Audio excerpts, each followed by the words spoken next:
That horrible feeling when you check your bank balance and realise you still have weeks to go until your next student finance payment hits. If you're a student nurse, this time of year can feel extremely stressful. Summer placement blocks, fewer work shifts, rising costs, summer plans, and no fresh loan in sight. You're still expected to show up professionally, travel to placement, eat properly, and somehow survive financially on very little as a student nurse. If you're panicking about money right now, you're in what I call the skint summer phase of your nursing degree. Those few summer weeks feel twice as long when you are literally counting the pennies. Hello, you're on Shift with Sean, the platform that empowers student nurses with the knowledge, tools, and the support to build confidence in practice. Today, we're talking about surviving summer as a student nurse. This isn't about just budgeting better, it's about realistic, practical ways that you can get through the next couple of weeks without feeling completely burnt out. First, do a reality check, not a judgment. Before you panic, you need a clear picture of what you're actually working with. Not in a self-blame kind of way, but just facts. So sit down and write what money you have right now. Any income coming in, fixed costs like rent, bills and travel, and flexible costs like food, social life and subscriptions. The best place to start is by looking at your bank statement from last month. You can categorise spending into food, clothes, bills, entertainment and self-care. This usually shows you things you didn't expect. For example, you might think that food isn't a big expense, but when you break it down into takeaways, lunches, snacks and coffees, you may realise it's costing you more than you expected. It's not about guilt, it's about clarity. Cut without making yourself miserable. You don't need to live on instant noodles to survive the summer, but small changes make a big difference. If you're paying for subscriptions that you don't use, then just cancel them. If you're grabbing food out of convenience, that's where your money is disappearing. So here are some low effort changes that can genuinely help. Pause unused subscriptions. Batch cook for placement weeks, take snacks and a water bottle everywhere you go, and avoid just grabbing something after your shift. The goal isn't punishment, it's value. And if something genuinely brings you comfort, it's probably worth keeping.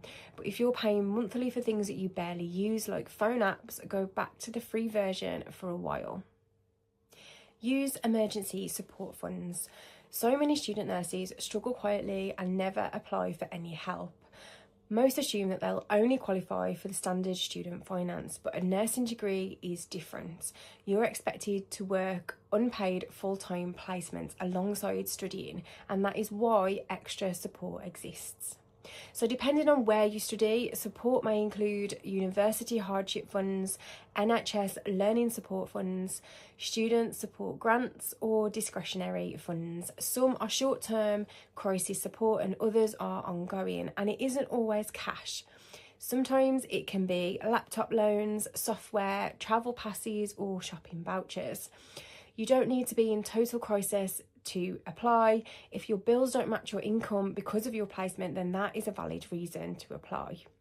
Ask your student services or your student union at university and your placement education team on placement. It doesn't hurt to ask or reply, because if they say no, you haven't actually lost anything. Just a quick pause to share something that I have made for student nurses, and it is my nursing wellbeing journal. You are completing one of the most demanding courses there is out there, and feeling overwhelmed, burnt out, or like you're constantly on empty. It's usually your wellbeing that gets forgotten first. This nursing wellbeing journal has weekly and monthly check-ins to help you reflect on your stress, energy levels and your self-care. There's space for you to record the positives, prompts to reset each week, and a full year of journaling in one book. It's exclusively available on my website, shiftwithshawn.co.uk. I'll leave the link in the description. Remember, you can't keep pouring from that empty teapot. Your well-being matters. Can you increase short-term income? If you have the capacity, small bursts of income can really help, but be realistic.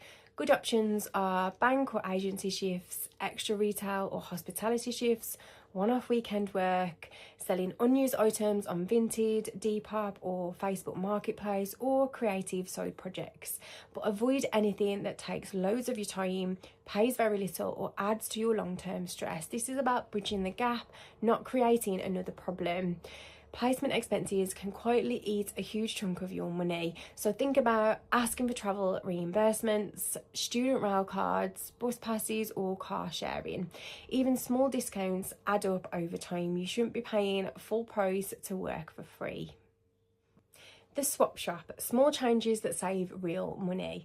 Most advice sounds extreme. Cancel everything, stop going out, live on toast, but that is not sustainable.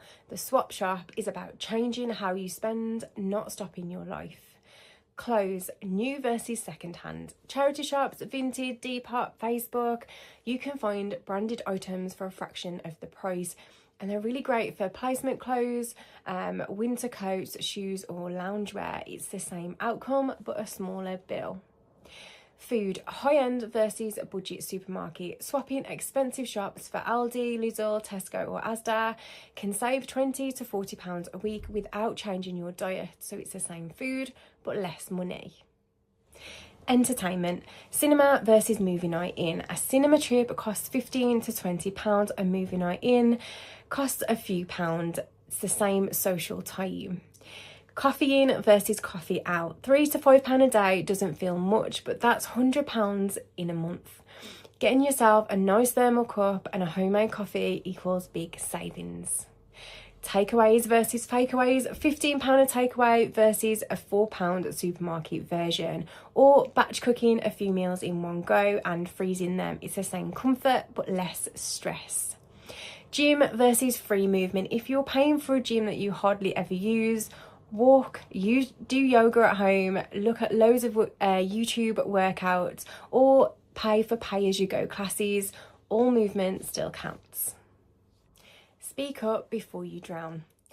This part is uncomfortable, but it's important. Tell somebody that you're struggling. That could be your tutor, student services, placement supervisors or assessors, another student, family or friends. You don't need to overshare, even just I'm finding things a little bit difficult at the minute financially. Once people know, support becomes possible, and even if friends and family can't help with physical cash, they may be able to help with shopping or help by not bugging you to have a takeaway with them every Friday night. Protect your energy even when you're broke. When money is tight, your well-being is usually the first thing to go. You stop resting because you pick up extra shifts, you eat worse because unhealthier food seems cheaper, and you cancel everything that you enjoy just to save a couple of pounds. Now, this is a recipe for burnout. Protecting your energy means sleeping properly, taking days off, saying no and resting without guilt. You cannot survive this degree on willpower alone. Looking after yourself means that you can sustainably look after those that you care for too. This gap is temporary, but your degree isn't. This phase will end. September funding will come and things will stabilise. But to avoid this happening every year, you need to plan ahead. And this is how you do it. You add up all your guaranteed income for the year and divide it by 12. That's your real monthly budget. Save 20% of that every month and put it into an account that you cannot see. And this is for emergencies only, not for Harry Styles tickets. Use that extra income you get from selling things, ad hoc work shifts for luxuries, not for essentials. And don't go crazy and blow your budget the day that your student loan hits your bank account. Keep your monthly budget so it lasts all year. That's how you avoid that cycle of rich month and panic month. If you found this helpful, click like and subscribe so that more student nurses can find my channel. Check in the description for where you can get my Nurse in Progress book series packed with more budgeting tips and how to survive your nursing degree without burnout. Be kind to yourself, we've got this.